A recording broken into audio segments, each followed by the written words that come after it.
τώρα, ακούγομαι. Ναι. Ωραία. Ωραία. Καλησπέρα σε όλους. Δεν είναι μόνο μεγάλη μου χαρά που είμαι εδώ, είναι και ύψιστη τιμή. Βέβαια θα προτιμούσα να μην χρειαζόταν να είμαι καν εδώ, ούτε να τρέχω στους δρόμους από άκρη στη χώρα. Όμως, ακούγοντας τον κύριο Κασιμάτη και τον κύριο Νικόπουλο σε κάποια βίντεο που έπεσαν στην αντίληψή μου κατά τύχη στο YouTube, άρχισα να καταλαβαίνω πάρα πολλά πράγματα για το τι συμβαίνει στη χώρα μου, πράγματα που δεν μου άρεσαν καθόλου, όπως η παράδοση κυριαρχίας της, και άρχισα από την πρώτη στιγμή να ψάχνω τρόπους αντίστασης, πάντα ακούγοντας ανθρώπους οι οποίοι έχουν τη γνώση και είναι και μάλιστα από τους ανώτατους καθηγητές της χώρας. Έτσι, ψάχνοντας, ανακάλυψα ότι θα μπορούσα να κάνω πάρα πολλά πράγματα αν εφάρμοζα τα όσα άκουγα από τον κύριο Κασιμάτη και από τον κύριο Νικόπουλο. Έπεσε λοιπόν στην αντίληψή μου το πρώτο έγγραφο, το οποίο είναι από τον Δικηγορικό Σύλλογο Αθηνών με ημερομηνία 4/11 του 2014 και λέει αμετάκλητα και ανεφόρον, με το άρθρο 14 παράγραφος 5 της Σύμβασης, η Ελλάδα παραιτείται αμετάκλητα και ανεφόρον από τις ασυλίες προστασίας της εθνικής κυριαρχίας. Εν συνεχεία, έφτασε στα χέρια μου και μια αναφορά καταγγελία και μάλιστα ειδικά λέει, για την εισαγγελία του Αρείου Πάγου, την αξιότιμη κυρία Γκουτσαμάνη. Ανοιχτή δημόσια επιστολή προς κάθε Έλληνα δικαστικό, λειτουργό και προς όλο τον νομικό κόσμο της Ελλάδος. Κατόπιν πέφτηκε στα χέρια μου μια γνωμάτευση της αγγελίας του Αρείου Πάγου η 4/18 του 2012 περί άρσης βουλευτικής ασυλίας σε περίπτωση κακουργηματικών πράξεων. Και άρχισα να αναρωτιέμαι, εφόσον η παράδοση της χώρας μου έχει παραδοθεί. Οι δικηγόροι μου λένε ότι το επιβεβαιώνουν. Αρχίζω να μην καταλαβαίνω γιατί οι δικηγόροι δεν κάνουν τίποτα γι' αυτό μετά από 7 χρόνια και γιατί μάλιστα συνεχίζουν να αγορεύουν όλα στα δικαστήρια, γιατί μαθαίνοντας έμαθα και θα με διορθώσετε ότι σε περίπτωση που έχει σχηματιστεί δικογραφία και μάλιστα έχει ανακοινωθεί και από το βήμα της Βουλής. Παναγιώτη, σε χάσαμε από την κάμερα εκεί. Ναι. Εκεί. Όταν λοιπόν έχει ανακοινωθεί δικογραφία σχάτης της προδοσίας και μάλιστα από το βήμα της Βουλής, ενώ δεν θα έπρεπε καν να έχει πάει στη Βουλή και θα έπρεπε να έχει στηθεί, από ό,τι πιστεύω και από τις λίγες γνώσεις που έχω, εγώ δεν είμαι νομικός. Κάνω τα πάντα όμως για να μάθω νομικά, για να μπορέσω να αντισταθώ σε όλο αυτό. Υποθάλπεται εδώ και 10 ολόκληρα χρόνια και κανείς δεν κάνει τίποτα για αυτό. Έτσι λοιπόν, καθίσαμε και φτιάξαμε μια αναφορά καταγγελία, ιερή δήλωση ενεργοποίησης της εφαρμογής του άρθρου 120, έτσι την ονομάσαμε, η οποία αναφέρει και κατατίθεται στα αστυνομικά τμήματα ως αναφορά καταγγελία, αυτή εδώ, την έχει ο Χρήστος να σας τη μοιράσει, η οποία αναφέρει αναφορά καταγγελία και ιερά δήλωση ενεργοποίησης και εφαρμογής του άρθρου 120 του Συντάγματος και καταγγελία κατά τον εις βάρος του λαού και του έθνους διαπραχθέντων κακουργημάτων. Πρώτον, της βίαιης κατάλυσης του Συντάγματος. Δεύτερον, της από 24/11 του 2011 και έκτοτε κακουργηματικής παράληψης διώξεων του εγκλήματος της εσχάτης προδοσίας και της καταπάτησης του όρκου. Τρίτον, της από κοινού απόπειρας με δόλο και πρόθεση των πολιτικών και του κάθε υπευθύνου να προχωρήσουν σε αλλαγή και αναθεώρηση του Συντάγματος σε κατεχόμενη χώρα. Τέταρτον, της εκ μέρους των πολιτικών και κάθε υπευθύνου απόπειρας νομιμοποίησης της κατοχής στη χώρα, της εκχώρησης της εθνικής κυριαρχίας, της τέλεσης γενοκτονίας του ελληνικού λαού και του διαμελισμού της χώρας. Την κατέθεσα σε αστυνομικό τμήμα, εγχειρίστηκε κανονικά και από τότε, εδώ και ένα χρόνο, δεν έχω πάρει καμία απάντηση από καμία εισαγγελία. Ούτε κανείς με έχει καλέσει σε κάποια εισαγγελία, ούτε σε αστυνομικό τμήμα. Και συνεχίζω να παλεύω ρωτώντας αστυνομικούς, εισαγγελείς, δικαστές, τι γίνεται, γιατί δεν εκτελούνται εντολές δικαστών, γιατί δεν εκτελεί η εκτελεστική εξουσία τις διαταγές της δικαιοσύνης, τις αποφάσεις της δικαιοσύνης, και δεν μπορώ να βρω άκρη πουθενά μα πουθενά.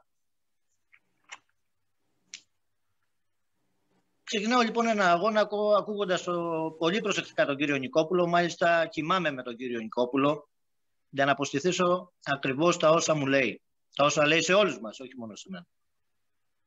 Και καταλήγω σε ένα κομμάτι από όλα όσα λέει ο κύριος Νικόπουλος, ότι χρειάζεται κάποιος να βγει μπροστά και να ξεσηκώσει το λαό. Και ακόμα αν χρειαστεί να χρησιμοποιήσει και ομαδική βία, εφόσον αυτό είναι για να αποτρέψει πλέον την συνεχόμενη κατάλυση του συντάγματος και να προσπαθήσουμε να το επαναφέρουμε στην ομαλή του λειτουργία. Εγώ προσωπικά έχω αντιληφθεί ότι δεν ισχύει κανένα άρθρο πλέον του συντάγματος. Το σύνταγμά μου έχει γίνει κουρέλι και ότι ο μόνος τρόπος για να μπορέσω να κάνω κάτι για τη χώρα μου είναι να χρησιμοποιήσω το άρθρο 120 του συντάγματος, παράγραφος 4, το οποίο ορίζει σαφώς ότι το Σύνταγμα επαφίεται στον πατριωτισμό των Ελλήνων, οι οποίοι δικαιούνται αλλά και υποχρεούνται να το προστατεύουν, να αντιστέκονται με το οποιοδήποτε μέσο, όταν αυτό επιχειρείται να καλυφθεί με τη βία. Έτσι λοιπόν ξεκίνησα μόνος μου, οργώνοντας στην Ελλάδα, παρόλο ότι ήταν πανδημία, παρόλο τα περιοριστικά μέτρα, παρόλο τα προστήματα που μου έκοβαν παντού, παρόλο τα κρατητήρια, παρόλο τις συνθήκες, να προσπαθώ να κάνω μια βόλτα όλη την Ελλάδα για να ξυπνήσω, να αφυπνίσω Έλληνες και να τους πω ότι εδώ πέρα χανόμαστε, αλλά έχουμε δικαιώματα και μπορούμε να το αντιστρέψουμε. Μπορούμε να το γυρίσουμε το παιχνίδι.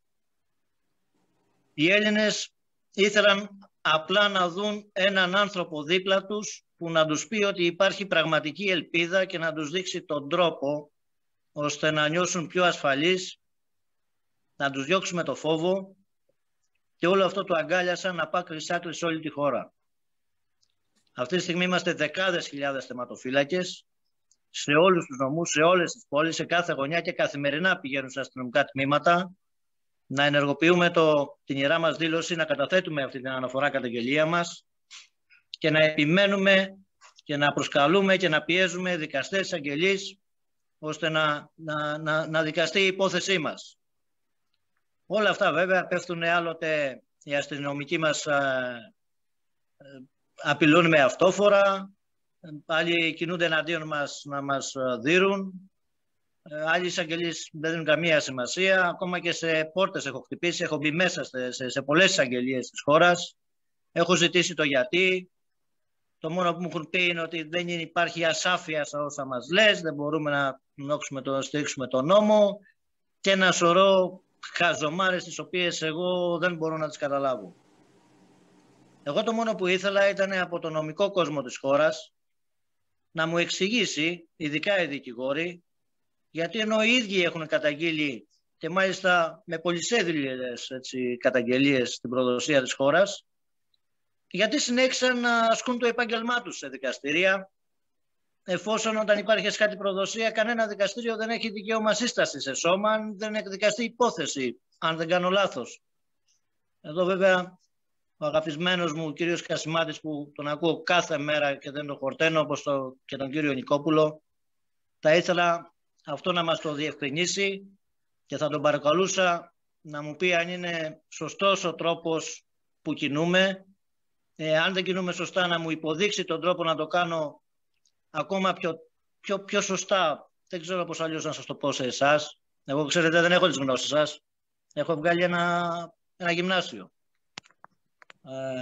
Οπότε αυτό ζητούσα και αυτό είπε δίωκα. Κάποια στιγμή να βρεθώ ανάμεσά σας, γι' αυτό και δεν θεωρώ ότι είναι ύψιστη τιμή αυτή τη στιγμή, ώστε εσείς να με βοηθήσετε και να με διδάξετε ότι εγώ δεν ξέρω να το κάνω πιο σωστά, ώστε να μπορέσω να κάνω κάτι για τη χώρα μου.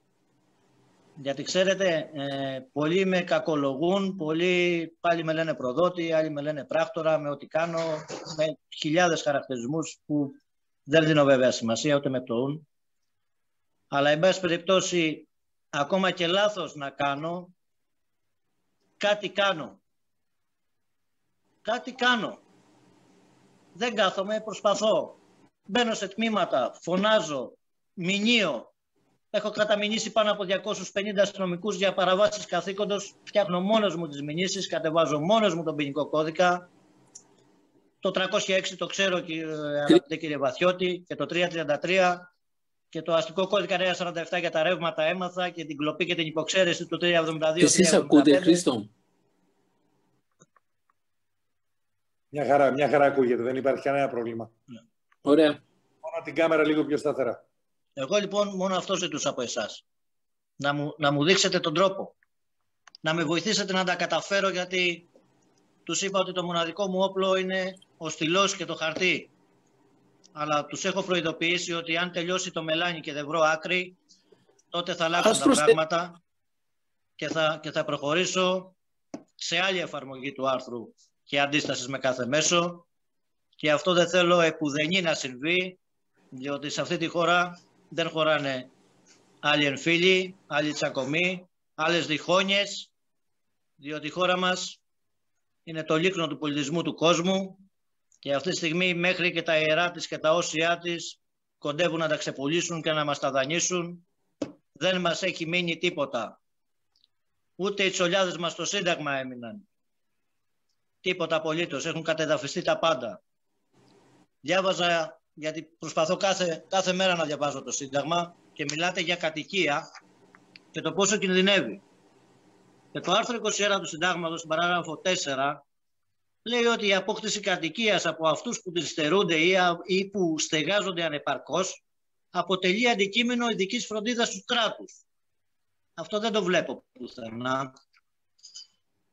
Οι πολύτεκνες οικογένειες, λέει, ανάπηροι πολέμου και ειρηνικής περίοδου, τα θύματα πολέμου, χήρες και ορφανά εκείνων που έπεσαν στον πόλεμο, καθώς και όσοι πάσχουν από ανίατη σωματική ή πνευματική νόσο, έχουν δικαίωμα ειδικής φροντίδας του από το κράτος. Και ένα σωρό άρθρα που με προστατεύουν και μου ασκούρω, μου δίνουν όλα τα δικαιώματα να έχω τουλάχιστον μια ευχάριστη ζωή. Μου τα έχουν καταλύσει, δεν υπάρχει τίποτα.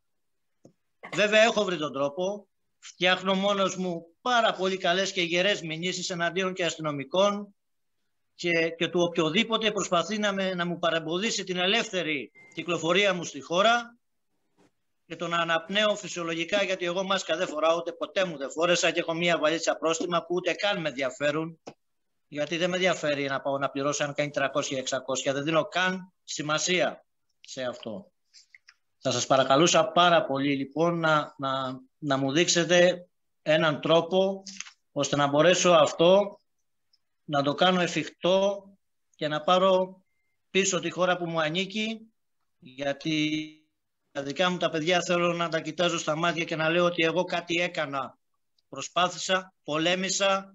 Αν δεν τα κατάφερα, τουλάχιστον κόρη μου αγαπημένη, δεν τα κατάφερα, ήμουν μόνος, αλλά δεν ήμουν στον καναπέ. Την έχω σπάσει την τηλεόραση 20 χρόνια από πριν από όλα αυτά και βγήκα έξω να πολεμήσω. Όμως θέλω να φτιάξω ξανά τη ζωή μου, να κάνω καινούργια οικογένεια, να κάνω καινούργια παιδιά και αυτή η πατρίδα αυτή τη στιγμή και αυτή που έχω απέναντί μου μόνο γι' αυτό δεν είναι. Έτσι λοιπόν προτίμησα να μην πεθάνω μέσα σε ένα δωμάτιο και να πεθάνω πολεμώντας. Ακόμα και φυλακή να πάω, αν χρειαστεί, πάλι για την πατρίδα μου θα πάω. Είχα το θάρρος να παρουσιαστώ σε ένα δικαστήριο. Μου φόρτωσαν το μισό ποινικό κώδικα και 3 χρόνια και συν 10-20.000, δεν ξέρω πόσο ήταν, να τιμωρηθώ για μη χρήση μάσκας και υποτιθέμενη μετάδοση ιού. Μπήκα μόνος μου σε τριμελές αυτόφορο πλημμυλοδικείο, χωρίς δικηγόρο. Στάθηκα μπροστά στην πρόεδρο και της εξήγησα ότι η χρήση μάσκας είναι ιατρική πράξη και ότι το άρθρο 5 του Συντάγματος, που ανήκει στο σκληρό πυρήνα του Συντάγματος, ορίζει ότι απαγορεύεται τα ατομικά διοικητικά μέτρα. Έτσι, τους δήλωσα βέβαια ότι έχω κάνει την καταγγελία την οποία υποθάλπτεται, εξακολουθεί να υποθάλπτεται και θα ήθελα να μου την έδινε πάλι και πίσω από τα πρακτικά για να έχω αποδεικτικό στοιχείο ότι εγώ δεν πρόδωσα τη χώρα μου, δεν συμμετείχω σε καμία έσχατη προδοσία, ότι θα συνεχίσω να παλεύω για την ελευθερία της.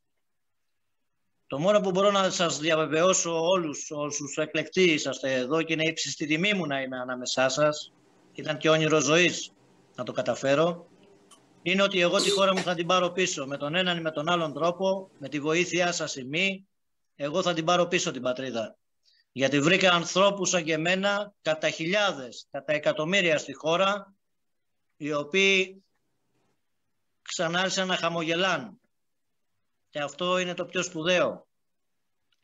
Ξέρετε, γυρνώντας στην Ελλάδα, συνάντησα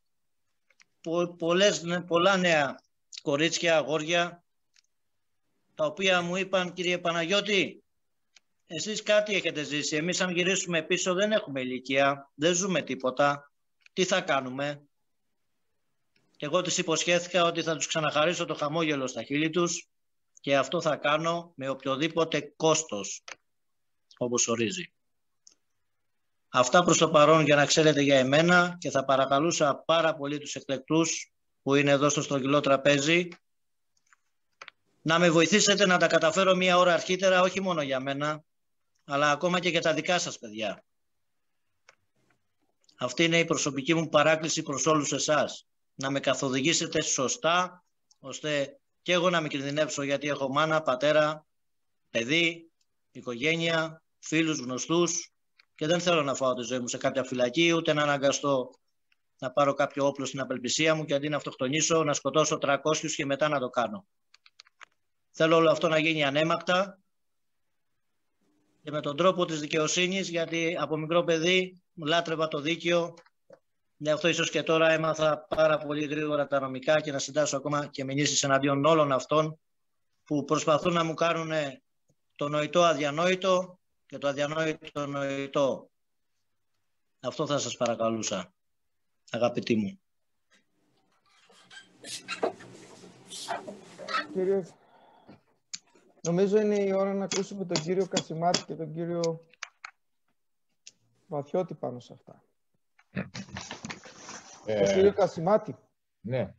Θα ήθελα να πω, συγγνώμη, ότι έχει μπλεδίσει από σημαίες όλο το Facebook με 1.800 στίχους σε όλη την Ελλάδα, με πάνω από 3.500 αναλεπτό άτομα να ακούνε αυτό και να γράφουν άξιος δέξιος και να έχουν τοποθετήσει τις σημαίες σε όλη την πατρίδα και στην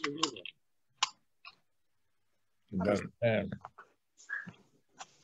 Από την πλευρά δική μας ήθελα και εγώ να συγχαρώ για τον ηρωισμό του αγαπητού Αποστολόπουλου, που είναι ένας πραγματικός πατριώτης. Είναι ένας πατριώτης που δεν βαδίζει με επιστημονικές γνώσεις και με θεωρητικές, αλλά με συνείδηση πραγματική πατριώτη, με συνείδηση ανθρώπου και όχι ζώου, όπως έχουν γίνει σήμερα οι περισσότεροι άνθρωποι, και αγωνίζεται για μια πατρίδα η οποία δεν προσδιορίζεται με σύνορα, αλλά είναι όλες οι πατρίδες του κόσμου, όλες οι κοινωνίες που έχουν συνείδηση πολιτισμού και ιστορίας και τις οποίες σήμερα θέλουν να καταπατούν.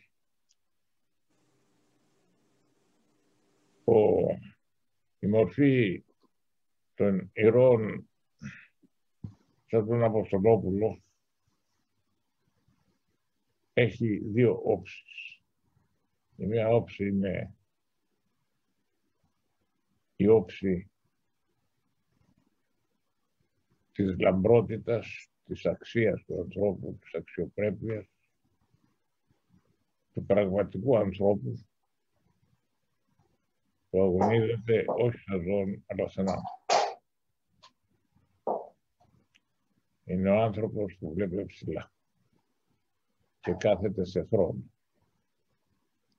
Η άλλη είναι η εικόνα της τραγωδίας, της τραγικότητας του ήρωα, ο οποίος προπυλακίζεται, διώκεται, αγωνίζεται και σπανίως βλέπει ο ίδιος το αποτέλεσμα του αγώνα του. Αυτό πρέπει να το πούμε. Ο Ρήγας Φεραίος διδωρήθηκε ως ληστής, ως τρομοκράτης της εποχής εκείνης, γιατί τότε δεν υπήρχε όρος τρομοκρατία, υπάρχει τώρα, ως άπατες, ως τρελός και δολοφονήθηκε. Δεν έζησε το όραμα του μεγάλου, του ατομικού, του προσωπικού ήρωα που καθόταν στο χρόνο. Είναι τραγωδία, η μόνιμη τραγωδία. Σήμερα πρέπει να πούμε ότι για μια εικόνα την οποία περιέγραψε πολύ σωστά ο αγωνιστής μας, την τραγωδία, το φαινόμενο της δικαστικής εξουσίας.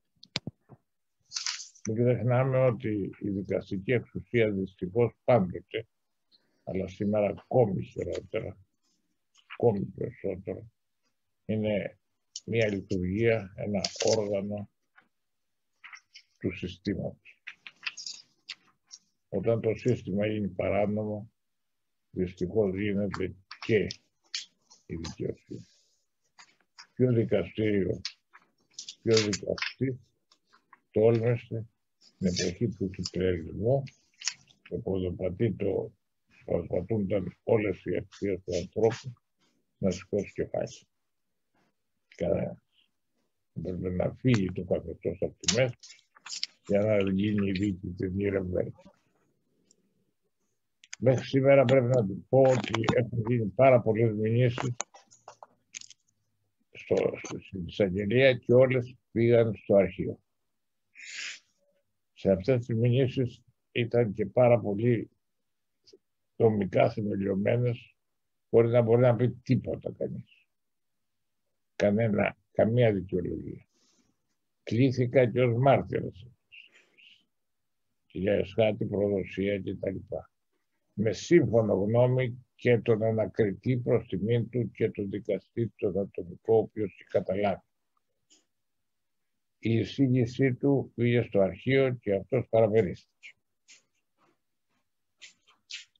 Ζήσαμε τη μεγάλη προδοσία, που θεωρώ τη μεγαλύτερη προδοσία σήμερα της δικαστικής λειτουργίας, με την απόφαση του Συμβουλίου Επικρατείας, η οποία δέχτηκε ακόμη και την εσχάτη προδοσία, γιατί η παραίτηση και η εφαρμογή μετά, όχι μόνο αυτοί που το υπέγραψαν, αλλά και όσοι το εφαρμόζουν μέχρι σήμερα, το άρθρο εκείνο της Δανειακής Σύμβασης που λέει παραιτούμε ανεφόρον από την εθνική κυριαρχία, είναι εσχάτη προδοσία καραμπινάτη. Δεν χρειάζεται ούτε απόδειξη ούτε τίποτα. Είναι μάλιστα την προσφέρουν και με φανερή υπογραφή και την εκτελούν με συγκεκριμένες πράξεις. Συνεχώς μέχρι σήμερα.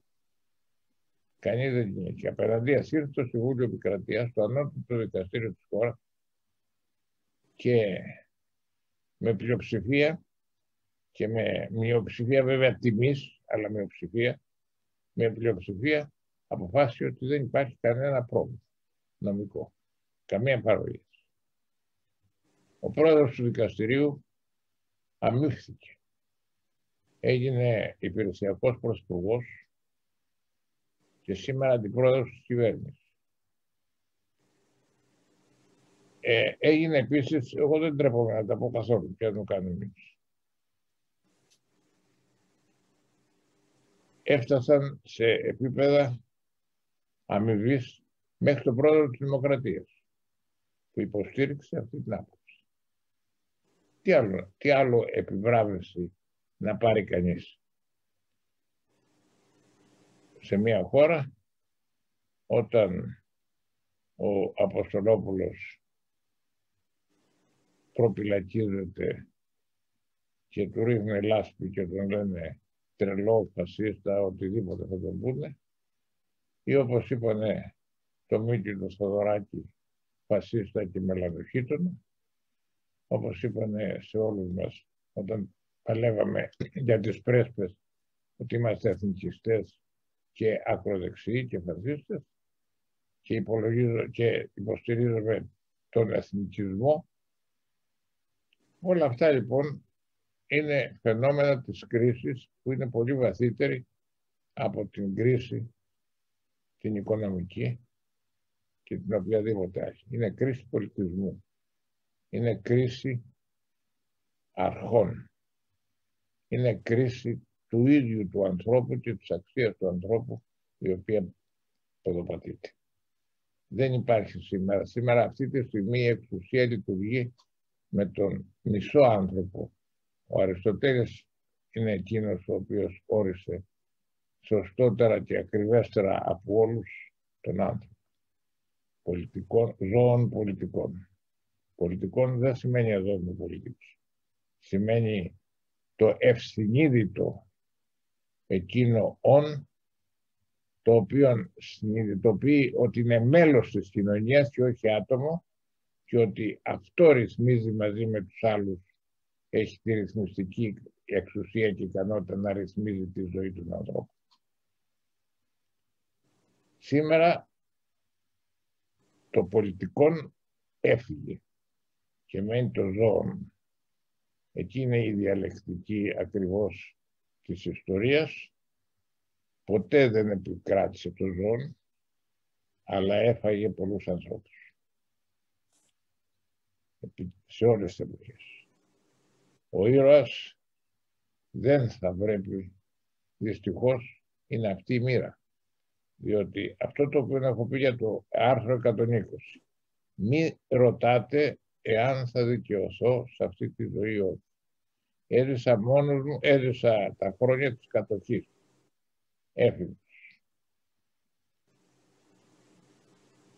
Και έζησα το θάρρος εκείνων των ανθρώπων που δεν είχαν κανένα μέσο ενημέρωσης. Ούτε έντυπο δεν είχαμε να διαβάσουμε στην κατοχή. Ούτε έντυπο. Και από στόμα σε στόμα μαθαίναμε σε όλο τον κόσμο το τι συνέβαινε.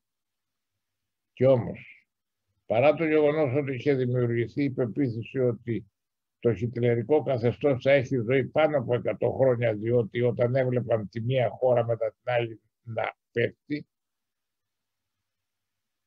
όμως ανέβαιναν στο βουνό με βεβαιότητα, σχεδόν βεβαιότητα, ότι την άλλη μέρα θα ήταν νεκροί.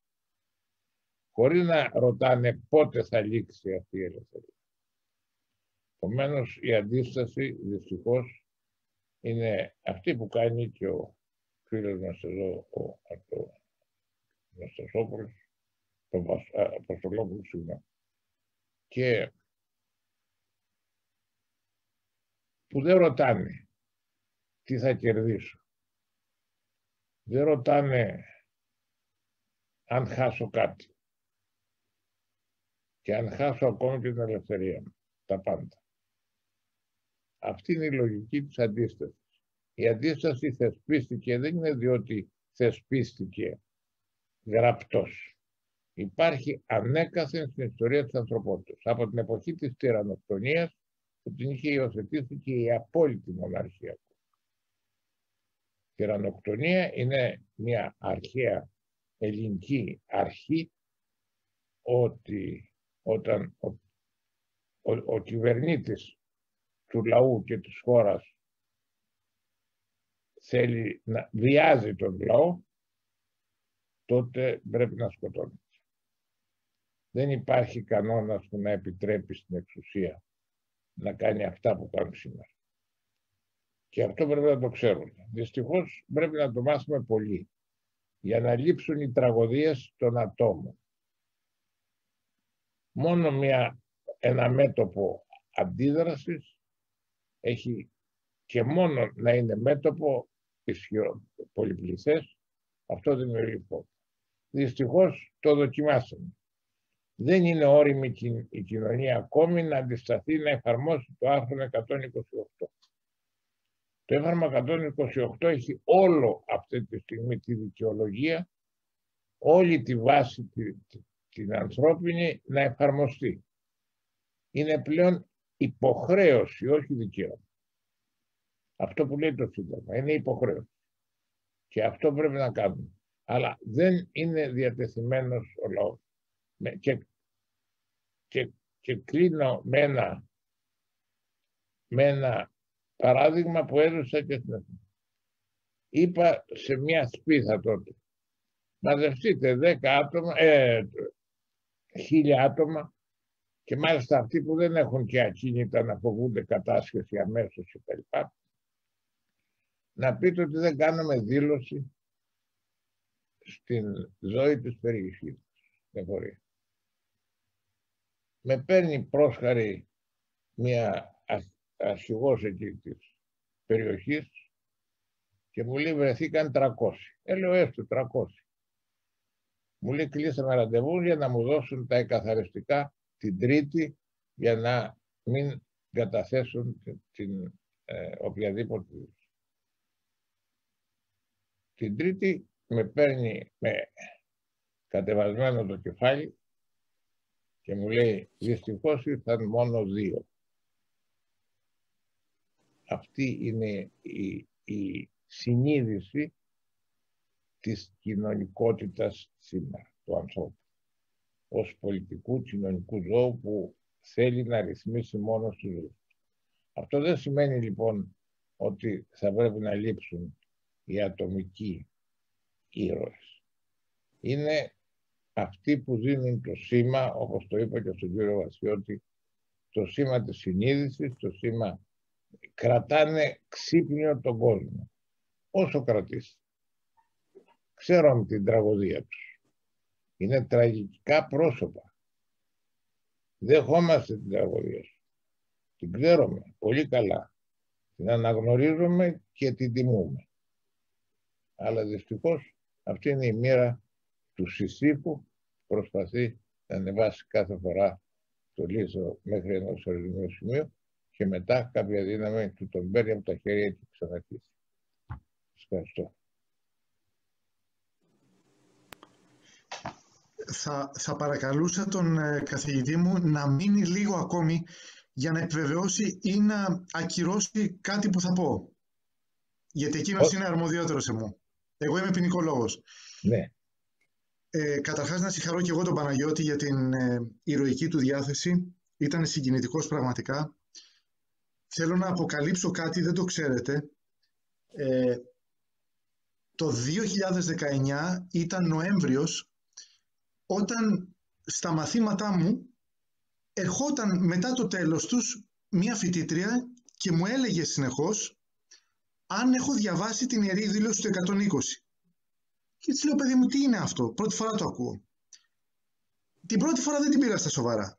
Τη δεύτερη φορά ξαναήρθε. Μου λέει, το διαβάσατε? Λέω, όχι, θα πάω και θα δω. Τελικώς πήγα και είδα και λόγω της μη νομικής ακρίβειας του κειμένου δεν του έδωσα σημασία, δεν το πήρα στα σοβαρά. Έτσι όταν ήρθε ξανά η φοιτήτρια τρίτη φορά, της λέω, το είδα το κείμενο, αλλά δυστυχώς δεν με πείθει. Κοιμόμουν ακόμη εγώ τότε. Ξύπνησα πολύ καθυστερημένα. Και ξαναδιάβασα λοιπόν το άρθρο 120 με τα καινούργια μυαλά που απέκτησα, χάρη στον κορονοϊό. Γιατί και πολλοί φίλοι μου έστειλαν το κείμενο αυτό να το δω και να τους πω την άποψή μου. Θεωρώ ότι στην πραγματικότητα δεν χρειαζόμαστε μια τέτοια ιερή δήλωση. Δεν χρειάζεται μια διαπιστωτικού χαρακτήρα πράξη, μια καταγγελία. Αλλήμωνο αν έπρεπε να πάμε σε ένα αστυνομικό τμήμα για να διατρανώσουμε αυτό που το Σύνταγμα μας παραχωρεί.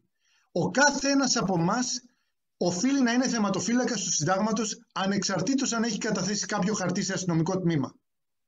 Ωστόσο, επειδή ζούμε σε ένα ηλίθιο κράτος, σε μια μπουρδα που υπηρετείται από προδότες, από γραφειοκράτες, είπα ότι ίσως τελικά τέτοιες κινήσεις να έχουν νόημα και να καλύπτεσαι, αφού δεν μπορείς να βρεις το δίκιο σου, το αυτονόητο δίκιο σου με άλλον τρόπο, να πρέπει να κατέβεις και εσύ στο επίπεδο που σου ζητάνε οι άλλοι, οι προδότες. Ως εκ τούτου, αν το κείμενο διορθωθεί και προσαρμοστεί στα παρόντα δεδομένα, διότι έχει ξεμείνει στο 2011. Εδώ έχουν γίνει Σόδομα και Γόμορα. Εδώ φτάσαμε να κυκλοφορούμε συμπληρώνοντας αυτοβεβαιώσεις και στέλνοντας SMS. Και θα ήθελα εδώ του δασκάλου μου την άποψη, θεωρώ ότι είναι ένας εξευτελισμός του Έλληνα να κυκλοφορεί, να βγαίνει από το σπίτι του στέλνοντας SMS ή γράφοντας αυτοβεβαιώσεις. Απάντησα στον κύριο Πιερακάκη, ο οποίος δεν είχε ντροπή να βγει και να πει ότι είναι ένα πετυχημένο πείραμα για το οποίο πήραμε τα εύσημα από μια κυρία από την Ευρωπαϊκή Επιτροπή. Και του είπα ότι αυτά είναι ανήκουστα πράγματα. Καταλύεται ο πυρήνας της ελευθερίας κίνησης. Όταν με υποχρεώνεις να βγαίνω με SMS, να βγαίνω με μάσκα, έχεις διπλό περιορισμό της ελευθερίας κίνησης στον πυρήνα της. Και μάλιστα πρέπει πριν βγεις από το σπίτι σου να έχεις συμπληρώσει στο χαρτί και άρα να έχεις αποτυπώσει την πρόθεση της μετακίνησής σου. Αν με ακούτε Έλληνες και είστε ακόμη Έλληνες, δεν θα πρέπει από εδώ και πέρα να ξανασημειώσετε κανένα χαρτί και δεν θα πρέπει ποτέ να ξαναστείλετε SMS.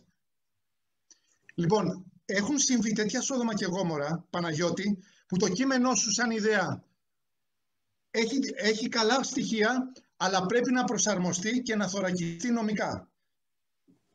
Αν κάπου έχω κάνει λάθος, να μου το πείτε. Για παράδειγμα σου λέω, γράφεις μέσα με δόλο και με πρόθεση. Στο ποινικό δίκαιο ο δόλος και η πρόθεση είναι το ίδιο πράγμα. Σου δείχνω ένα παράδειγμα. Αυτά είχα να πω. Εδώ, αν μου επιτρέπετε μια παρέμβαση, γιατί πράγματι εκείνο που θα ήθελα να διευκρινίσω, αυτό το οποίο λέει και ο κ. Βασιώτης, είναι το εξής.